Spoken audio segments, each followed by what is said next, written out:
Halo teman-teman, malam ini saya mau membawakan sedikit curhatan ya dari beberapa minggu ini.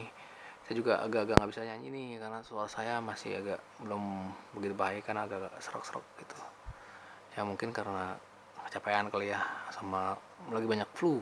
Hati-hati kalau lagi banyak musim ya Delta COVID. Pakai masker, jangan lupa juga protokol kesehatan di ini ya, tingkatin.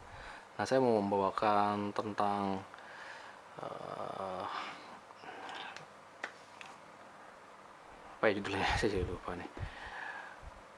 Oke, jadi tentang penyakit hati lah kalau gitu ya judulnya. Nah, penyakit hati. Nah, penyakit hati.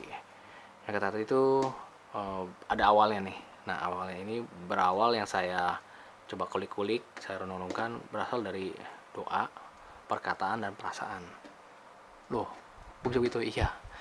Karena semua itu berasal dari hati. Coba kita mulai berdaya. Perasaan. Nah, saya mulai dari masuk ke dalam LOA. LOA adalah law of attraction. Jadi apa yang kita keluarkan itu akan balik ke kita. Nah, itu uh, mulainya dari misalnya nih contoh ya, kita itu ngeliat orang terus uh, dia seneng, kita agak merasa kok gue perasaannya nggak seneng ya, iri gitu ya, kenapa ya gitu kalau ngeliat dia gitu, kalau lihat yang lain itu nggak apa-apa gitu. Nah, mungkin pernah ada dalam diri kita yang dulu luka, yang merasa nggak adil gitu, tapi kita nggak bisa selesain dan waktu sudah berlalu, kita sudah semakin besar gitu. Nah, itu orangnya juga sudah nggak tahu kemana. Nah, akhirnya itu membekas dalam hati. Jadi kita asal kita ngelihat orang lain yang mungkin kejadiannya atau merasa, kan bilang merasa ya kan, LOA. Nah, makanya saya bilang perasaan itu harus dijaga. LOA itu kita langsung tiba-tiba muncul, langsung dia tuh merasa wah ini nggak adil nih, nah saya harus membantu orang ini ya, padahal kita nggak tahu kan orang itu walaupun salah juga kan, kita nggak tahu maksud dalam hatinya, karena kan yang cuma tahu kan hatinya kan itu Tuhan. Nah, itu adalah salah satu dari satu perasaan ya. Jadi perasaan, kemudian doa dan kata-kata. Kemudian kita masuk yang kedua, doa. Nah, doa juga bisa membuat itu penyakit hati. Maksudnya adalah jadi doa itu nggak dikabulkan karena mau ada hawa nafsu. Ada masuk keinginan daging, ingin diutamakan, ingin dipuji, ingin dihargai gitu. Keinginan ini yang selalu spesial lah dibandingkan yang lain gitu. Nggak boleh ada yang seperti saya, harus saya gitu. Nah, itu masuk ke dalam doa. Mengapa orang nggak bisa disetujui doanya atau dikabulkan? Nah, bukan bukan salah berdoa, mungkin karena ya memuaskan hawa nafsu doanya itu, menginginkan keinginan daging gitu, bukan apa yang dibutuhkan gitu. Nah, mungkin ya itu penyakit hati masuk kedua. Kemudian yang ketiga, kata-kata. Nah, perkataan itu sangat penting. Kenapa? Pada saat kita berkata-kata, ya sama juga kan kayak Tuhan menciptakan dengan dia dengan berkata-kata, dengan mengembuskan nafasnya dengan kata-kata apa lewat mulut ya, mulut kan kata-kata. Nah, itu juga harus kita jaga. Kalau kita sering berkata-kata yang kurang baik, nah apa yang kita katakan masuk ke yang tadi saya bilang LOA, itu akan kembali lagi ke kita. Nah, kalau kita sering berkata-kata yang kurang berkenan, kurang cocok gitu, misalnya aduh saya malas nih, nah nanti pasti dalam satu hari itu pasti akan terjadi malas gitu. Terus ada aduh ini susah banget, nah jadi susah gitu. Kalau bisa sih jangan bilang susah, kalaupun kadang susah bilang aja wah saya pasti bisa gitu.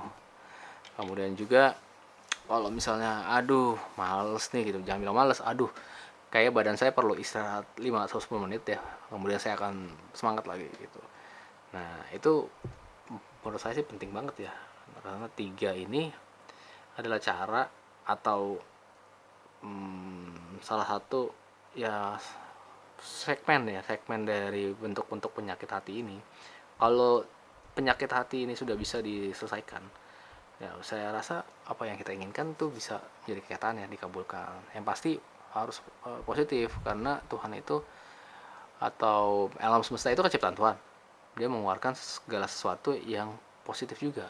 Kalau kita positif, alam semesta akan mendukung, apalagi Tuhan. Kalau Tuhan, jadi melalui alam semesta kita keluarkan keinginan kita, alam semesta tangkap, dia akan memberikan feedback ke kita, Nah, dengan Tuhan, Tuhan itu kan membantu gitu. Kalau kalau sesuai dengan keinginan dan rencana Dia, apalagi yang kebutuhannya untuk kebutuhan baik ya, pasti akan diberikan. Tapi kalau misalnya kebutuhannya nggak baik gitu, ya alam semesta yang memberikan apa yang kita inginkan, tapi ya sebaliknya itu tanpa ada bantuan dari Tuhan gitu.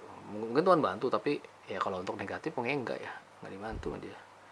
Cuman ya dibiarin aja, diberikan izin diberikan lah, karena Tuhan kan memberikan kebebasan gitu, kehendak bebas gitu. Ya itulah Tuhan, karena Dia sudah pernah berjanji kan di dalam firman-Nya gitu, Dia akan memberikan kehendak bebas. Kenapa ya? Supaya manusia itu enggak apa ya, nggak cengeng atau mana ya, aduh kalau nggak mau menyembah saya juga, batu juga bisa saya bikin menyembah saya gitu. Maksudnya bukan Tuhan yang sombong gitu, enggak, tapi maksudnya ya kita yang butuh Tuhan, bukan butuh Tuhan butuh kita gitu. Cuman Tuhan waktu itu Tuhan datang menebus dosa kita supaya kita itu diselamatkan.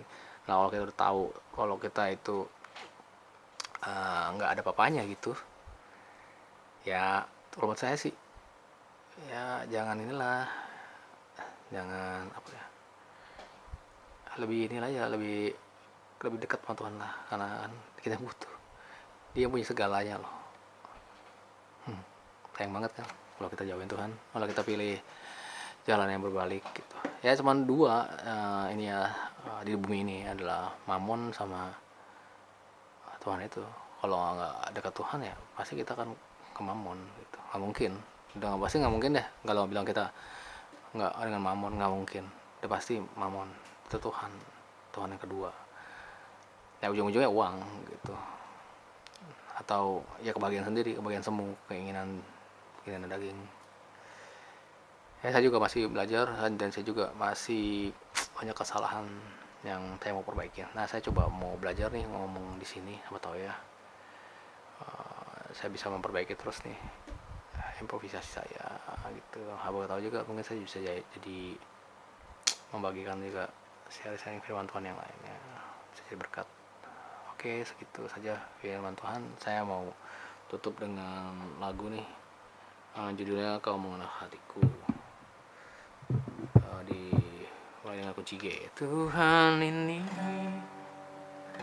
yang ku tahu, Kau mengenal hatiku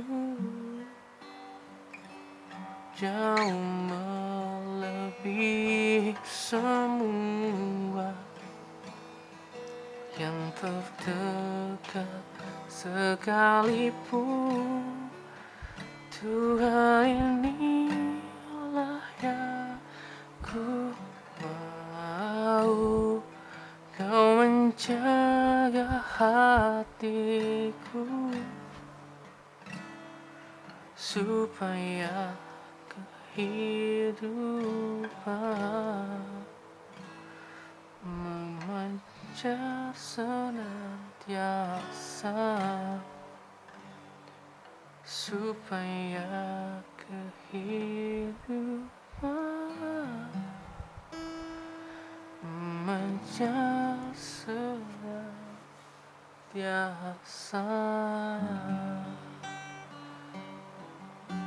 Terima kasih teman-teman sudah menonton. Sampai video selanjutnya ya.